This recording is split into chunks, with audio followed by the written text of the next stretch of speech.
Let's play as Germany in 1936.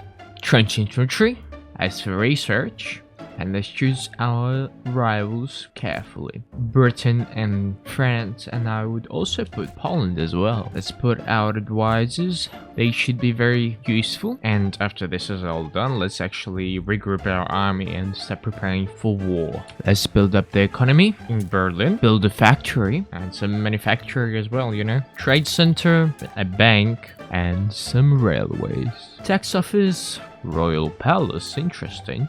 War Academy, Grand Library. We have just formed an alliance with Italy. Apparently we somehow annexed Austria. Now we somehow annexed part of Czechoslovakia. To me it seems a bit bizarre, but I assume this is how the mechanic works at this point, where you actually do nothing, you don't control anything, but apparently it does it by itself. War with Poland. Look, I'll be honest with you, I did not expect this gameplay to be so uncontrollable, I guess. Let's give AI control and let it do its own job. Oh, breakthrough in construction, great. And why am I at war with Finland? This doesn't make sense. And we're taking Warsaw now, and it should be over. Yes, we have won the war. Okay, let's make the borders somewhat historical and let the Soviet Union take the rest of it. Great, now we annexed Czechoslovakia completely, and let's move our armies to the Benelux. Well, and it is war with Benelux. Nice. It seems pretty promising to me. We take Belgium, and because of some mechanics of this game, I can't really take all of Netherlands for some reason, but there we have it.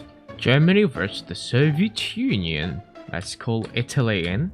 And let's pray that we won't die. Okay, victory seems very close. And you won't believe this, but Moscow is being taken by Italy, and it was just taken, not the Germans. Germans are somewhere here, we're pretty weak. I don't see any, literally zero military of our enemy. It doesn't really matter because we are just going to take what is ours. And we actually can't take much. And we only took a couple Baltic countries, and that's pretty much it. And we're just working on the economy and trying to build up the army to actually defeat everyone here. I think the very big part here is actually incorporating all of these territories into our empire. Okay, let's get these bonuses up from the missions tab, the most useless thing in the game. Okay, great. We're trying to assimilate all of these territories into the great German areas, which we are. And we need to teach them the correct religion, which is, you know what it is. In theory, what I would like to do is actually build some temples. Gives you quite a good boost in money. Okay, let's build some conscription centers. I feel like this is actually the build which is quite necessary for our military growth. Although we're quite surrounded by a lot of enemies, I would say to you. Mostly the whole world really despises us, but that's not a problem. What is a problem is that we actually need to upgrade our capital city, I assume, but it is quite hectic and expensive. Let's continue temple construction. Well, I guess the investment was pretty heavy. Let's prepare for actual war with the Soviets and the French and the United Kingdoms. Yes, United Kingdoms. Also guys, if you're still watching, could you please subscribe? I would be very happy if you would. Yes, I hope you understand my joke. I'm just trying to grow my military to the extent where I would not be threatened by anyone and any coalition at all. To do that, we actually need to progressively focus on military academies. That would make our army pretty strong, giving us unit attack plus 16 and defense plus 16 and regiment limit plus 64. I think it's quite hectic, but I assume this would help us quite a lot, especially with the Soviets. But I think the Soviets are the most easiest here because they're pretty much dismantled. After that war, I feel like they have no chance at all now, especially with a stronger Italy, which actually is a good ally compared to Paradox Games. The only good ally here. Okay, let's create a new army. An army which we all deserve. 100 units. Ooh, we actually don't have enough. Let's actually wait a bit. and we got our first army. I think it should be quite comprehensive to the extent where we would be actually pretty sophisticated in defeating at least a couple of our enemies, because this is a pretty hectic division. I mean, if I can even call this a division. But what I would like to do is I would like to construct some more conscription centers, because they would give us a big bonus for our military. Let's declare war on the Soviet Union. This should be an easy special military operation, yes? Yes.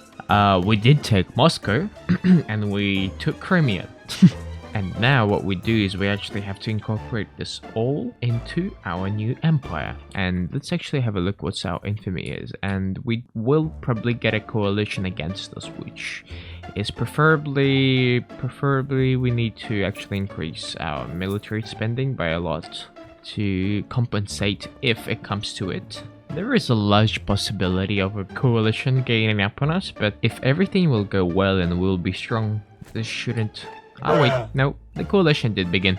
Never mind, and now we just need to pray that everything will be good. And it seems like we have won the war, a war which was very close to capitulations. And we managed to make some demands. And what are our demands? Our demands are going to be the whole of France. Enforced demands, and congratulations, we managed to take quite a lot of things actually, to the extent where we actually control these pretty much half of Africa to this point. And ironically, our infamy is not even up to 100 after such a generous, I guess, gift from the French. And apparently Greece is winning against Yugoslavia, which is very funny. I mean, why not? Let's construct some wonders. A wonder can be built. Reichstag, well, that should have been a must from the beginning, but nevertheless, well, this should be already constructed anyway. And Kremlin, sure. I mean, it's kind of cool that you can build all of these buildings, a specific wonder, but there's nothing more to it. There's literally nothing more. And for some reason, why is the capital here? Okay, let's start constructing mega armies, which I really enjoy to actually build. Doesn't it seem a bit OP that a bomber is cheaper and it's more efficient rather than howitzer, which sucks at every point, to be honest. Okay, great. Choose a province, create an army. Congratulations, we have constructed a mega army which will actually support us in a big turn, in a pretty good way. Let's give it a good general, nice.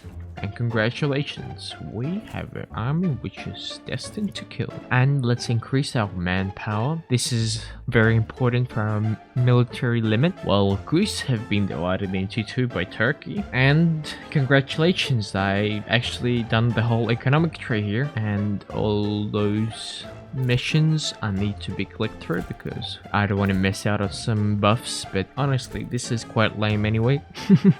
I need legacy points. Oh, that actually makes me very sad. What brings us legacy points? Monuments. Well, and it's time to build some monuments. Clicking, and again we are going to click quite a lot. Yeah, this is so fun. The best gameplay I ever witnessed. I ran out of money. Finally. Okay, let's declare war on Hungary. This should be no problem for us, especially with such a big army we have. Congratulations, we just did it. Now what we do is we actually assimilate it, and we do the same thing with this guy. And what have happened is another coalition have formed. Interesting, very interesting. And this time Italy is actually against us. Seriously, my general died and I can actually put a general here now. That makes me a bit sad. But I will be honest, we are still winning this. I would call this a World War III now, because World War II happened when everyone attacked us first time and they lost. I mean, the only real person who actually lost was France. It doesn't exist anymore. So at this point, we are pretty unstoppable. And the only thing we could actually do is probably just build up my army a bit more and incorporate some of the territories into it, and then we could actually start expanding. Well, I was about to expand, but because they all declared war on me, I actually won't be able to. What? Where have you been? I actually don't care. We just won the war.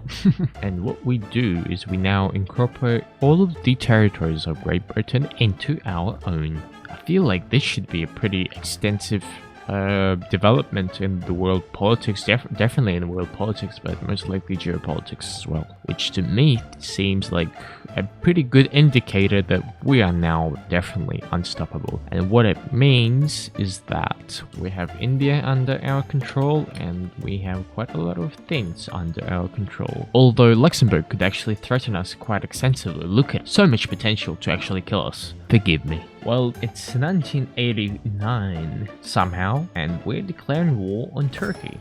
1 hour later. And now we have Turkey incorporated into the empire, and let's do the same thing with Greece. And the war with Greece is also now over. It's time, Soviet Union, for you to go. We have a new coalition. Nice. And congratulations, we have now incorporated the Soviet people into the German Empire. Well, let's invade Afghanistan. Welcome to the Empire, boys. Let's declare war on this country. Well, China should be pretty easy to incorporate. What you just witnessed over there was defeat of the great Chinese army. We have been just attacked by the United States of America. Great. Just for reference, we somehow managed to win the war without occupying any American territory. I guess this shows how broken the game is. No questions asked, I just take it. And Mexico declares war on us. Congratulations, Mexico have capitulated. Incorporate. Take this as well. And we only have 3 wars left now, compared to like 6 or 7 we had. Now you see how easy it is with this big army. Okay, let's take Manchukuo, and let's take the opportunity and actually declare war on everyone. It happened again. I declared the war on Sweden, and because Sweden is an ally of Canada, Canada decided to become independent. Nice. Manchukuo has been liberated. India has been incorporated as well. Congratulations to Spain, Ethiopia, Iran, Denmark, welcome to the club. Colombia, welcome. Switzerland, Argentina, Morocco, Thailand, and French Indonesia for some reason. Some chili powder, if you know what I mean. Svenska Spraket. Welcome home, Syria. As I mentioned before, the most aggressive and the most threatening country ever, Luxembourg. And congratulations, we have finished a couple of wars. Let's declare war on Tunisia. Okay, now it's time for Mongolia to go and become one of us. Mongolia has been incorporated. Erase them. Okay, let's get Panama Canal out of the way. Okay, Panama is gone. Let's declare war on this thing, this thing, this thing, this thing, this thing. Yeah, the real German power is here finally. Yeah, at this point I'm just cleaning up the map. This is gonna be the most boring part of the video, for me at least. Well, I declared war on Chad, Egypt, and Saudi Arabia, but give it time and it will come. Iraq, then it's Egypt. Yeah, let's incorporate Cyprus. Nice. Now it's time for Slovakia. It's been a long time, but it's time. Okay, Malaysia's been incorporated as well, and the only countries we have left are pretty much these 3 countries, which are very small indeed. I think what we need to do now is to form civilization, the European Union, and call it the World Union. Yep, congratulations to us. Thank you for watching. I would really appreciate if you would guys subscribe. Thank you for over 200 subscribers. I really wasn't expecting that. And thank you very much.